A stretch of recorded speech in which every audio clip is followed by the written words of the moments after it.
Luke Wells became the first Sussex batsman to carry his bat since 2004, but it's still Somerset who go into the last day of their LV County Championship match at the Brighton and HoveJobs.com ground with an excellent chance of winning thanks to another good performance with the ball from Lewis Gregory. Wells began the third morning on 14 out of his side's 25 for 1, which was made in reply to Somerset's 372, a total boosted by Gregory's 47, batting at number 11.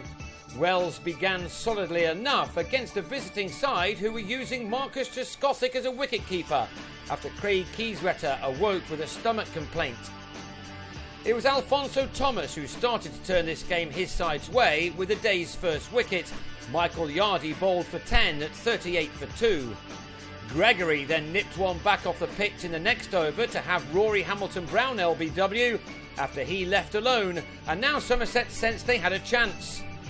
Even more so when Gregory produced a beauty to catch the edge of Matt Machen's bat, Trescothick doing the rest rather well behind the stumps. It was turning out to be Somerset and particularly Gregory's morning as he next destroyed Ben Brown's stumps to leave Sussex reeling on 61 for 5. Now there was talk of the follow-on. The target to avoid that was 223, a long way away, and things certainly got worse after Ashar Zaidi was given out caught behind off Jamie Overton. The batsman could not believe the decision and he had to drag himself off, shaking his head. Wells put that behind him and continued to bat in an unflustered manner. His innings was now the key one for his team. He made it to a 50 by the time lunch arrived. Half centuries, while all around you are crumbling, always seem to be worth much more, and Wells's innings felt much greater. He'd needed 105 balls to get there, and from those he'd struck 8 fours. He was the man Somerset wanted out after the break. Yet, as it turned out, they didn't even need his wicket. Chris Jordan obliged by clipping Gregory to mid-wicket to go for 5. And then the 21-year-old Devonian grabbed what was just the second fifer of his career by bowling James Anyon with a perfect in-swinging Yorker, a wicket which left Sussex on 101 for 8 and in huge trouble. Gregory now had 14 championship wickets this summer. He ended with figures of 5 for 49, leaving it to Overton to get shot of Steve McGoffin with an LBW. At 106 for 9, Sussex knew that they would be following on now, and only John Lewis stood between Wells and him becoming the first Sussex man to carry his bat since Richard Montgomery 10 years ago. Lewis was something of a spectator while Wells played some terrific shots, as he scored more than half of his side's total. Without his contribution, they would have been in a horrible mess. They were still invited to follow on when Lewis, on 11, lost 2 of his stumps to Peter Trigo. Wells could keep his pads on as he would soon be back out again with 0 rather than the 79 runs he'd just scored. Sussex followed on 230 runs behind, having been dismissed for just 142, and they needed to dig deep now to keep themselves in this contest. Alex Barrow soon arrived to relieve Trescothick behind the stumps, while Ed Joyce started to ready himself for the long road ahead. Wells, meanwhile, looked to continue where he'd left off moments before. At least he didn't have to play himself in again.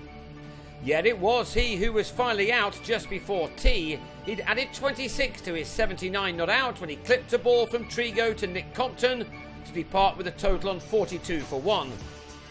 2 wickets early in the day's final session then put Somerset in an ideal position. Thomas bowled Yardy for the second time of the day as he went for 11.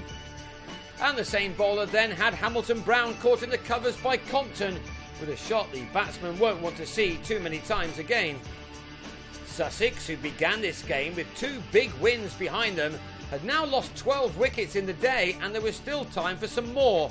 Joyce pulled Thomas for a 6 just to prove that he hadn't given up the fight just yet. But in truth, Sussex didn't help themselves. Gregory was gifted his 6th wicket of the match as Machen turned a leg side ball to Chris Jones, and Brown saw a ball from the same bowler creep under his bat as he was bowled with his side in desperate trouble on 113 for 5, still 117 runs away from avoiding an innings defeat. It had been a quite brilliant day for the Somerset attack, although they weren't the first ones to discover just how difficult it is to dislodge Joyce. He passed another 50, this one made off 94 balls, and he continued to deny the visitors with a string of typically classy shots. It appeared that he was playing a different game to the rest after Wells's dismissal. Ashar was given out in the first innings caught behind while trying to leave the ball alone. The same happened in the second, although there was no doubt about the contact this time. That ended a stand for the 6th wicket of 42, and 7 more runs were added before stumps were drawn.